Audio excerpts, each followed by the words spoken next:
Yeah, I'm Gary Wayne Beltoya, and Kenosha resident my whole life. So, yeah, and I've been here. I graduated from Bradford. The one downtown. Yeah, yeah. So, actually, I went into boot camp at Fort Ord, California. Yeah, I went to Fort Ord. That no longer is in operation. That's gone now. This was in 1965. So, yeah, my buddy and we graduated from Bradford, and we wanted to go see California. So we got on a bus, hopped on a bus here in Kenosha, and we went all the way to California on the bus. We had to make several changes on the way, but my uncle lived there. My uncle and my aunt, they lived there with my cousin. So we got to stay with them till we found a job. But then Uncle Sam came a knocking. And then instead of being drafted, I decided I was going to change and go ahead and sign up. Actually, I'm an only son. I could have just, I wouldn't even have had to go to Vietnam, but I volunteered. I volunteered for Vietnam when I signed up. So 3 years. When you're drafted, it's 2 years. So, yeah, so we moved there, and then Uncle Sam was after me, and then I went to Fort Ord. I went to basic at Fort Ord, California, and that was very interesting. When you're used to civilian life, you're not used to the military. When you get in the military, you learn real quick. You're gonna take orders immediately. So, but California was beautiful, and I enjoyed it. Yeah, I went to Vietnam actually in 1966 after all my training. I went to basic there in California. Then I went to Fort Gordon for my advanced infantry, and I was there for a while. Then I went to Fort Benning, Georgia, where I went to jump school. I went to a parachute school because I was in the airborne. So, yeah, I wanted to get into a tough unit. That's why I signed up instead of getting drafted. I want to go into a real good unit, So, and then, believe it or not, you'd be surprised how many guys went on a commercial airliner to Vietnam. You'd be surprised. I went out of Fort Dix, New Jersey, and it was actually a commercial airliner. We had stewardesses and everything. I thought, holy crap, jeepers, creepers, And it was unusual. You weren't even in a military aircraft, So we landed in Tan Son Nhut Air Base in Saigon, and that's when they grabbed me, and I got a special flight to my new base, which was in Phan Rang. Phan Rang was the 101st Airborne Division. They already were there. They came on a ship, and they came to Vietnam on a ship. But I came a little later, so I was flown in. But yeah, that's their main. They changed base camps later on, but that was their base camp, was Phan Rang. Yeah, so I got there, and then you go through what's called a P training.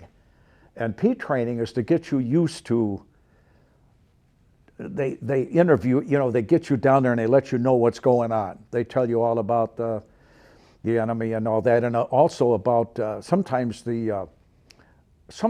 things can be dangerous other than other people, like snakes and, yeah, like there was a bamboo viper, and they called it the two-step snake. So if you got bit, you made 2 steps and then you died, I don't know how close that was to it. They didn't have anti-venom then, So, if you got bit by one of those snakes, you were gone. You were a goner. And then, of course, they had the ones that squeeze you to death, the pythons.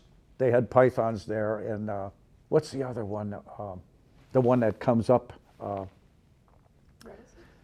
I can't think of the name now. Oh my gosh, anyway, they're very dangerous too. Oh, the king cobra. They had cobras there too. And believe it or not in Vietnam so much as getting close to Cambodia, but there were tigers. And that's where I gave you that picture. Because my sergeant and the tiger this was later on, the tiger was stalking our point man.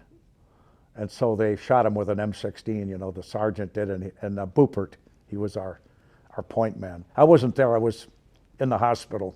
I had malaria and dysentery, so. Anyway, yeah, I got to my unit, and then they shipped me out to a wonderful place called Kon Tum. It was a very, very nasty place. The NVA were there. The main forces. There's two different types. Viet Cong were the central forces that worked with the NVA from. They were actually from North Vietnam. The NVA. They were tough soldiers. They were really tough soldiers. But the Viet Cong were really bad. They're the ones that you didn't want to get caught by them because you didn't have a chance if you got caught by them.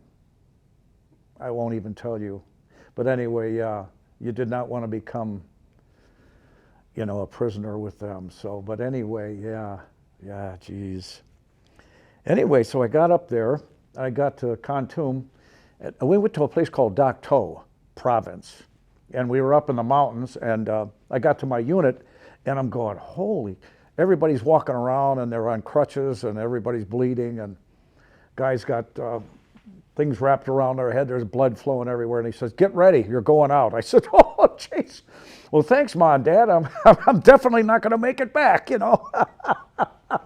So they said, grab your rifle. And I said, yeah, but I'm a mortarman. He said, no, you're not. You're a rifleman now.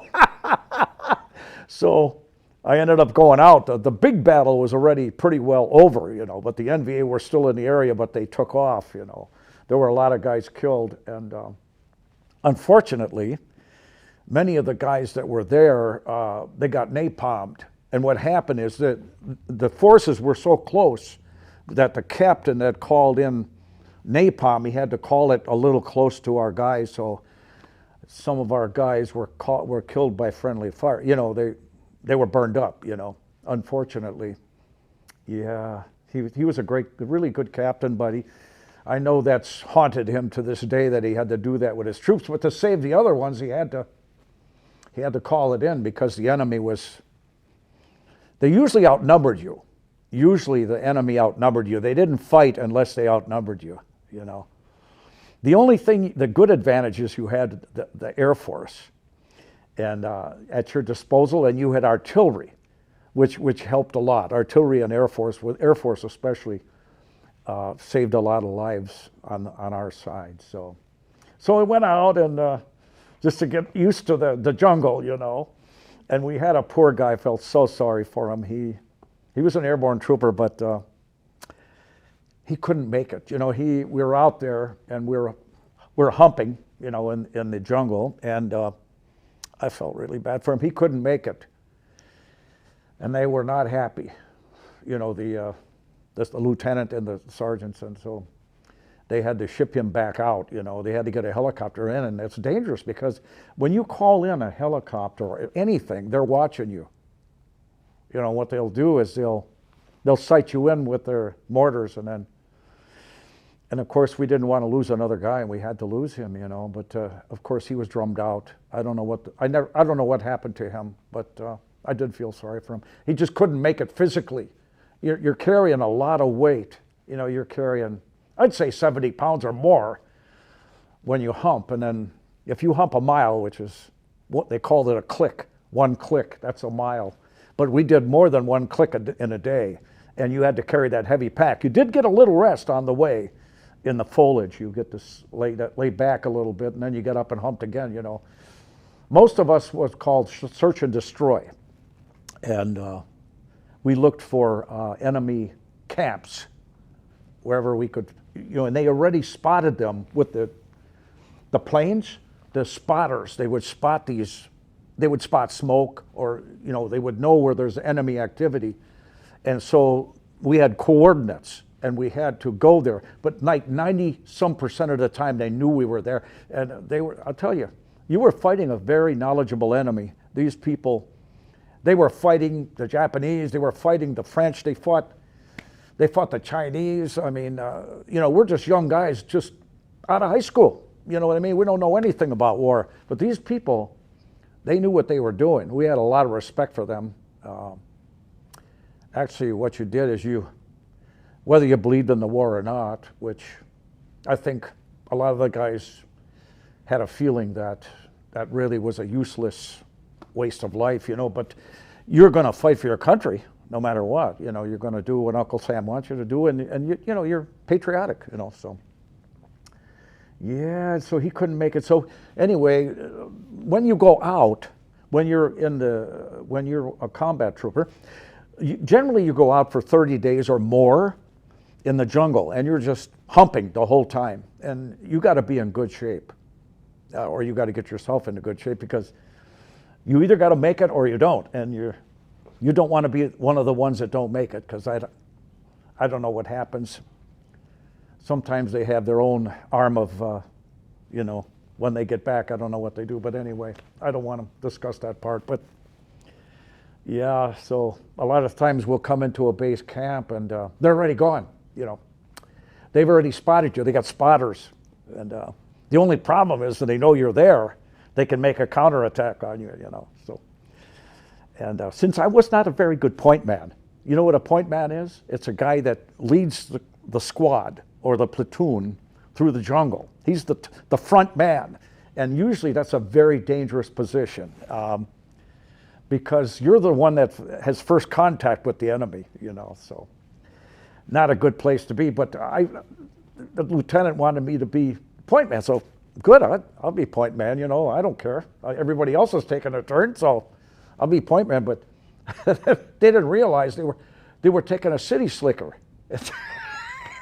all the good point men were Southern guys, because they were born with a rifle. All those guys were born.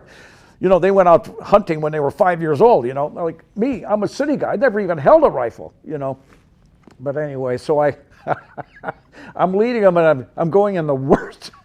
I didn't know how to break trail. You know what breaking trail is? It's where you try to find your way through the jungle to make it easier on the other guys. And I didn't know what I was doing. So I'm leading him into the worst stuff, and he says, who the hell is up there? It's Beltoya. He says, get him out of put him in the back. So guess what my job was then? I didn't mind being pulled out of the point man, but he says, but anybody that's the rear, when you go and you overrun a base camp, that guy has to burn the hooches. He has to burn everything. And unfortunately, if there's cattle or pigs or whatever, they got to be shot. You know what I mean? Luckily, I didn't have to do that. Other people did that, but they didn't leave anything for the enemy. You know what I mean? It was like scorched earth. You know what I'm saying? So you're there with a Zippo, and they took off, and they leave you there, and the enemy could come back anytime. So you better burn those hooches. And the funny thing about bamboo is, when you burn it pops. It's almost like a grenade. When they have these big bamboo hooches, you know what I mean? And the bamboo explodes. And it's almost like you're being grenaded, That's how bad when it pops, So you hurry up and burn those, and you get back right away, And another thing with the guy in the back, that's the ones they like to wipe out first, So you have to have eyes in the back of your head, But since I wasn't a good point man, that's where I ended up. But anyway, I held my part. I did my part, so. As it was, I was an expert in mortar, but I never saw a mortar the whole time I was there. So I was a rifleman the whole time, Yeah, so Sergeant Yost, he really impressed me. If it wasn't for him, I wouldn't be here right now. So, well, of course, the Lord first. But we had a big firefight there. And I was right behind him, and we came into this clearing with helicopters. The two of us came in. I was on the first load, and we came in, and no problem, we came in, and then jumped out, and you're supposed to go to a perimeter. As soon as you jump out of the helicopter, you go and you make a circle around the perimeter. This isn't like a rice paddy area, you know what I mean? It was a clear area, but we didn't know. We landed right smack dab in the middle of a base camp of an NVA. And so all of a sudden the next helicopters come and all hell broke loose. They shot the helicopter. It was smoking, but they killed the one pilot, but the co-pilot, he was able, believe it or not, those helicopters were phenomenal. They got that helicopter out of there. They dropped the guys off, but the trouble is the ammo for the M60, which is the belt-fed machine gun, it fell out in the middle of the field, and we're all on the edge of the field fighting these guys, They had this big, it's a tumbler of ammo, which they fire. It's a Chinese I forgot what you call it, but anyway, it's a lot of ammo, and they were firing like crazy. And so I'm down, there's a river behind me, and I said, I asked the sergeant if he wanted me to come. He said, no, just stay there, protect our rear, you know. But I mean, with a river there's nobody going to come that way. But Sergeant Yost, you're not going to believe what he did. The ammo for the M60 fell out of the helicopter because it was being fired on, and he went and he ran in the middle of that field with fire all around him, and he grabbed that ammunition and he brought it to our guys with the M60, and he got them the ammo. But guess what? He never got wounded, but one of the bullets hit his, you're not going to believe this, hit his belt buckle. He could show you that to this day. One of the bullets hit his belt buckle, but he was lucky. He was just being protected by something. Maybe the good Lord saved him, because he's the one that saved us. And so we finally pushed them back. And usually what they do when they realize you've got, and they don't know how many helicopters we got coming in. We only had a platoon. That's all we had, a platoon of people. They had, you're not going to believe this, they had a regiment. They could have wiped us out at any time they want, but they didn't know how many helicopters were coming in. We might have had more coming in, so they took off. And so we chased them, and one of them was he got wounded. One of the NVA got wounded, and he was in a bunker. And one of the guys threw a grenade in there, you know, and blew him all. I don't want to talk about it, but anyway, yeah. So I followed Sergeant Yost, and Morales. He was one of my good friends, and he got shot by the NVA. They shot him in the chest with an AK-47. Luckily, Sergeant Yost jumped to the side, and so then we got it all together. We got our squad, and we were going to go. And there was another rice paddy there, but we were going to go in the rice paddy. But he says, "Oh no." He says, "No." He already spent 2 years there. He was very smart, and he says, and he got us all down on the trail. He says, "Do you hear him?" And I said, "Sarge, I don't hear anybody." You know, he says, "Yeah, listen." And sure enough, they were setting up an ambush. If we would have walked in there, we would have all been killed. He saved us. And what we did is we got to where you would enter the jungle there, where they had all their bunkers, and then we turned left, and we did a flanking movement, you know. And then we flanked them, and then we did an L, and then we came this way. And so he called in. He had the lieutenant call in. He ran the whole show. The lieutenant, all he did was call in artillery. I'll tell you what, the sergeants, not that the lieutenants didn't, but the sergeants did a lot of the combat. They ran the groups, the squads and all that stuff, and he actually ran the whole show. And I think the lieutenant knew that. That's why he put him in for the Distinguished Service Cross. And anyway, I ran out of ammo, so I'm getting ready. We're online, and I'm going, "Oh my God, I'm out of ammo," you know. And the lieutenant comes and says, "Well, go fight him with your teeth." And I said, "Oh yeah, a guy's got an AK-47. I'm going to go fight him with my teeth." Okay. So Sergeant Yost, believe it or not, during this battle, he comes over and gives me one of his, he gives me, and I put it in there, and I'm ready to go. And then I says, "This is it, you know, we're going. This is it." And luckily, we had artillery coming in, and I think that pretty well scared them pretty bad, you know. There were like 4 or 5 of them dead already. And he threw a grenade into their machine gun nest, and he killed all of them. They grabbed the machine gun, one of the other people, the NVA, and then what they did is they took off, thank God. Because they could have wiped us. We wouldn't have had a chance, but we just lucked out, you know. And he did a lot of other stuff. If it wasn't for him, like I said, I wouldn't be here. He lives in Florida now, him and his wife. Yeah, and do you know that he was made a second lieutenant? Right after that battle, when he won the DSC, they made him a second lieutenant. And they ran him through battalion headquarters, and he come out, he was a lieutenant. He went in a sergeant, came out a lieutenant. And then they shipped him to the 173rd, and he was a lieutenant with the 173rd. And then he ended up like me. He got malaria, falciparum, and a real bad malaria. The only thing worse than that is cerebral malaria. so he got that, and I think they shipped him off. I don't know if it was, I think it was to Japan. Anyway, he spent some time in Japan, because you're down for quite a while with that one. That's a nasty one. I had it, but at the same time I had dysentery. But when you get going and you're in the jungle and you don't have any water, and you're on the move, and you come to a river and you've got your canteen and you fill that canteen with water, you're supposed to put iodine tablets in it. But do you have time to go into your equipment and get? No, I just drank the water. Guess what? I got parasites. And so not only did I have the malaria, but I had parasites. So I was in 44 days. I was in the hospital, 44 days. I lost weight. I probably went down to close to about 110 pounds. And a nurse, she really saved my life. I wish I knew her name. I don't even know her name. But I got the camera on, and she says, you know, you got to eat. And I wouldn't eat because I was throwing up. And she says, listen to me, you're going to eat. And she grabbed me by the collar and brought me over by the tent where one of the guys was in bad shape from that.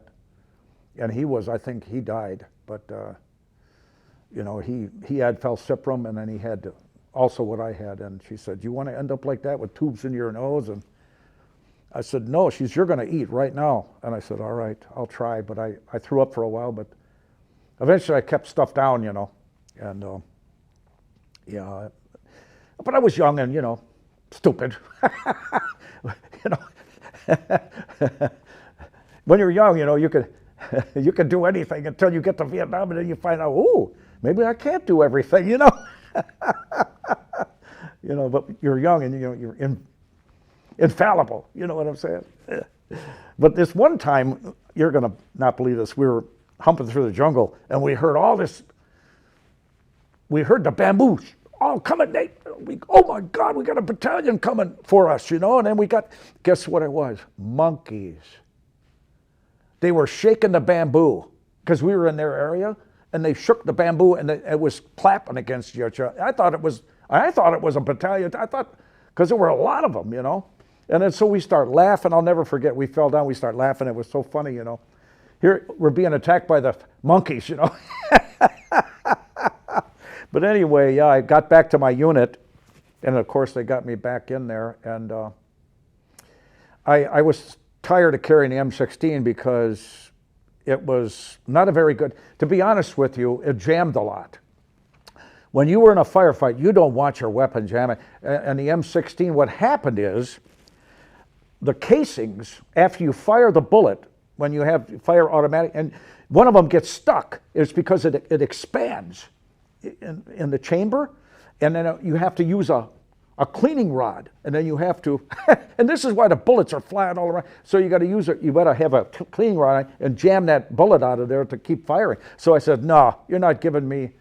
I'm not. And a couple of the guys were hurt. They got wounded, and so I said, I'll take the gun, because they wanted to volunteer for the M60. That's a belt fed, and you can put a couple hundred rounds on that thing. You know, not when you're humping, but you can put 100 round pack on there. And then you got what's called an ammo bearer, and he carries the rest of your ammo. And you sometimes have a couple ammo bearers, because the M60 is a real important gun. It brings hell on the enemy, you know. Yeah. So, geez, it says, give me back, you know, give me the gun, I'll carry it. And it's extra weight, because that's around 25, 27 pounds extra, you know what I'm saying, that you carry besides all your other stuff. But I didn't care if I had the firepower, you know. But you make a lot of friends, and some of your friends don't make it. And one of my friends from Massachusetts, we landed on this mountain, and him and I used to drink together. And we got out of the helicopter, and you run, and what you do is you get around and you make this so that everybody's safe, you know. But what we didn't know is that they had an IED, which was called an IED here, but then it was you know. And I don't know how I missed the wire, but he hit it. And I went down the hill, and I was safe because I was far enough down, but he hit that wire, and nothing hardly left of him anyway. They had enough to pack up in a bag and send his mother, but there wasn't much left of him anyway. I felt so bad, you know.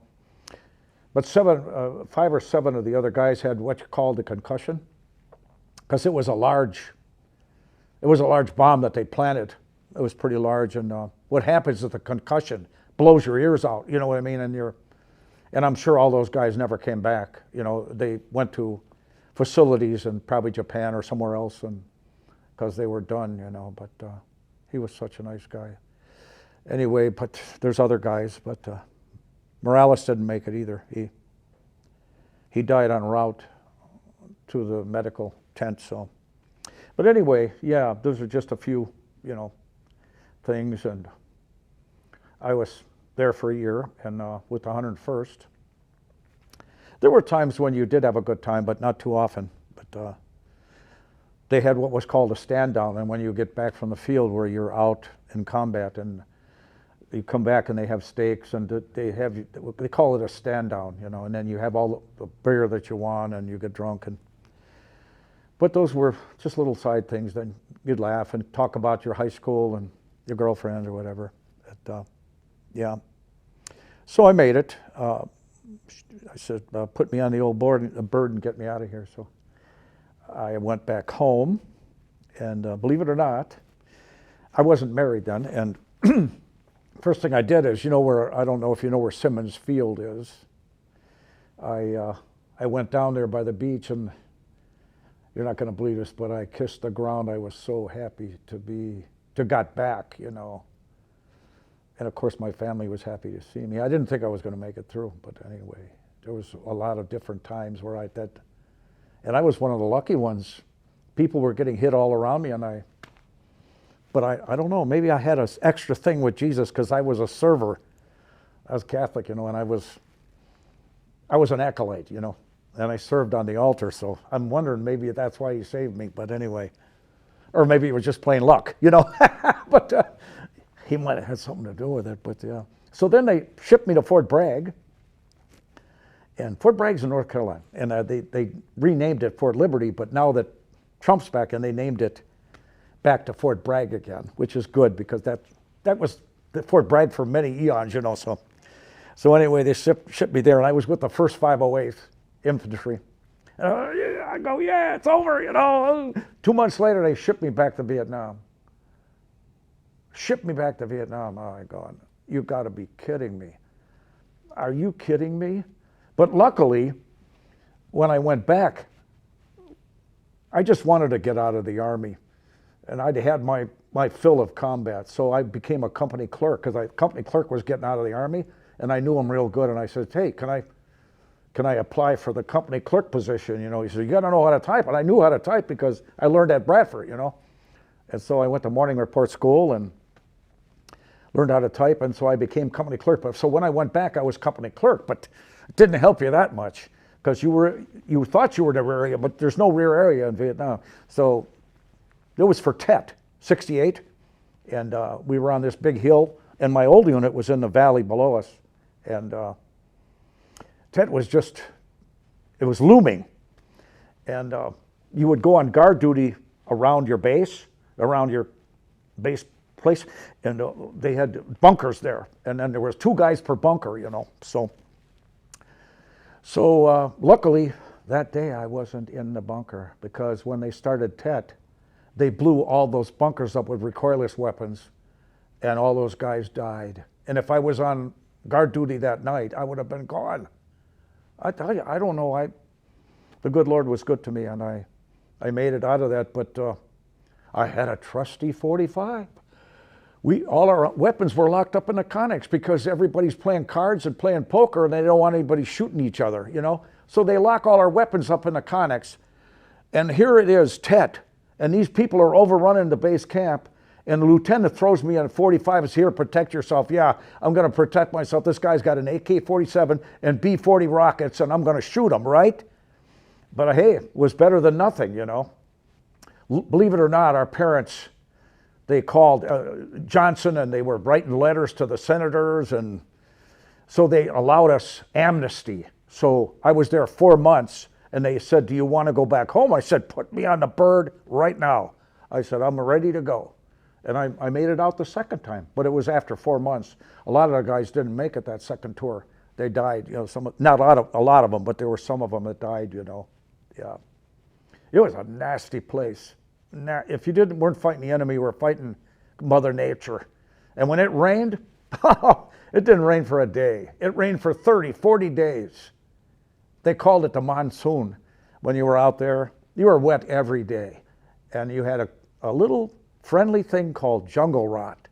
And so everybody, their feet were bleeding. They would take their boots off, and their socks would actually stick to their flesh because they, the jungle rot, So a lot of guys were evac because of that, Luckily I made it. I didn't have a problem with that. So when I got out, I got an early out, what they call an early out.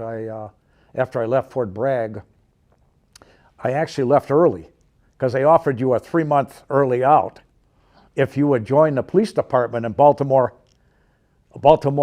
Maryland, or you could become a cop in Washington, D.C. I said, well, I'll go with D.C. So they sent me to the academy. But the hitch was you had to make it through the academy. If you didn't, you were going back in the Army. So, so I made it through with no problem. And I was a cop in D.C. And I thought the war was over. The hell with that. It wasn't over. The demonstrations, they had hundreds of thousands of people coming.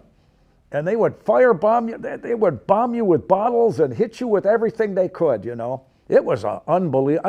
I thought it was over, the war, but it wasn't. It was just the second war, And there was a lot. You'd be surprised how many people we locked up. We ran out of handcuffs. We had to use the plastic ties because we ran out of handcuffs. And we weren't allowed to hit them in the head because the cameras were right there. You can't hit them in the head. So we would hit them in the ankles and we'd knock them down. Then the next guy'd come up and put the plastic ties on them. And then we filled about 15, 20 bus loads of those people, and they went down to Kennedy Stadium, and they had to pay their way out for holding that demonstration, for being violent, But some of them should have been put in jail. But yeah, one of my buddies got hit in the head with a bottle, and they had to retire him. He got hit real bad. He didn't have his helmet on. We were taking a break, and one of those hippies, whatever they were, they threw the bottle over we had buses around the White House, and they were end to end, and they threw a bottle over, hit him right in the head, and he had to retire. It was pretty bad. They boogered him up pretty good. So, but then the good part of that was I met my wife there. She was, nobody lived in D.C. It was, first of all, it was too high priced. Second of all, you don't understand how much ghetto is in Washington, D.C. If you knew how much ghetto, you wouldn't believe it. And it's not that you couldn't handle it, you could, but why do you want to live in that? So we would live in Maryland or Virginia, and I've lived in Virginia, the place called Oxon Hill, and my wife, we had a lot of military personnel there, but a lot of them were female, So this whole building was almost full of all females. So there were a few guys, Navy guys, they lived there, So if you didn't have a date on the weekend, there was something wrong with you. So, because there were women everywhere. They were secretaries in D.C., So I met my wife. She was from Pennsylvania. And guess where she worked? The FBI. She took my fingerprints. No, she didn't. She was a fingerprint technician. She used to read fingerprints of bad people. And what they did is recruited the girls from around the different high schools, around different states, and they would bring them in there as fingerprint technicians. And she was one of them from PA. And so that's how I met her. And I took her to a movie, and, we got married eventually, So, yeah, Marianne, her name's Marianne, so. Yeah, and her dad and mom were farmers in PA, yeah. And you're not going to believe this, but we were in a big battle with the hippies that they were going to try to break up. This was during Nixon's inauguration, and we were all military, almost all the cops were military. And so the sergeant says, line up. So we lined up across the road, and Nixon was just ahead of us, in his motorcade, and they were coming up behind him. They were going to throw bottles, and we stopped them right there and dead. And we had these big, what they call them riot batons, and we had helmets and all that stuff, but even some of the guys were getting hurt with those. It was a big melee. Oh, man. It was nasty. And like I said, we locked up thousands of people. And Nixon's, they made it, all right. Everything was okay because we kept them safe. And it was all military guys, All the guys were from the ex-military, you know what I mean? So it was interesting. I have a lot of things from Nixon's inauguration, believe it or not. I have at home. Real things, like booklets and things like that I got from the people there. And that's before Watergate, Yeah, but then Mary Ann and I got married, and then we had 2 boys there in Maryland, and Gary and Joe, and they were born at Providence Hospital, and good little boys, and then I got homesick, and things were changing back then, and I didn't want to stay I wanted to go home. I was homesick, so guess what I did? I came home, left her there, because we had nobody to buy our house. We had a little row house. They had 6, 6, and 6 in a court, and we had one of them. And so she stayed there till we tried to get the place. So we never did sell the place right then. Later on, they sold it after we left. And I came back and got her and the boys, and then we took off. Yeah, it was interesting. Then we came back and we lived with my parents for a little bit till we bought a house. Thank God. And we lived with my folks, and we had and it's tough because they had a small apartment, you really get on top of each other, so, and then you got the babies, and, but anyway, we got a little house and we were doing all right. So everything turned out right. Then we had 2 girls. So we had 2 boys and 2 girls, so Holly and Natalie. So yeah, nice family. And they're doing okay now. Everybody's doing pretty good. And my son is an electrician up north. I don't know if you know where Boyd is. It's 5 hours up in God's country up there, right off Highway 29. He works for a window company, a big window company, and he's the main electrician there. So he makes pretty good money. He bought a nice house there, and we got 4 grandchildren up there, and then 4 down in Kenosha, and now we got 3 great grandbaby boys. I'm going to supper with them in a little while. And they'll be over, they're bringing them over. 3 little boys, 5 and under, but they're hell on wheels. Oh my God. You better put everything up because they're glad to grab everything, yeah. So anyway, yeah, the military was interesting. It was a good teaching thing, it was a good thing. And I'd do it again. I mean, if they asked me to do it, I'd do it for my country. I think Vietnam was a mistake. I hate to say, but I'm not saying that to, to just hurt anyone, but we had 58,000 die, but they had over 1 million. They got families too, and they had over 1 million people die. And it was nasty. War is a terrible thing. It's terrible, yeah. If it can be avoided, I sure hope they end this Ukraine thing. So all the nice families that are ruined from this, even the Russians and North Koreans, they all got families, they probably crying too, So, yeah, it's war is never good, It's just worthless. But sometimes you have to fight. In that instance, it was kind of political. I don't know, you know what I mean. But anyway, I don't know the whole story, but when we got there, it was almost like survival. You know what I mean? You protect me, I'll protect you. We'll survive and get out of here in 365 days, So. But I loved all the guys. They were great. And you protect each other's back, and great thing to be in with guys like that, Yeah, very good. Always respect your veterans. If it wasn't for the veterans, where would we be? Where would we be if they let Hitler take over? You have to fight. Your veterans are the backbone of your country. You always treat a veteran.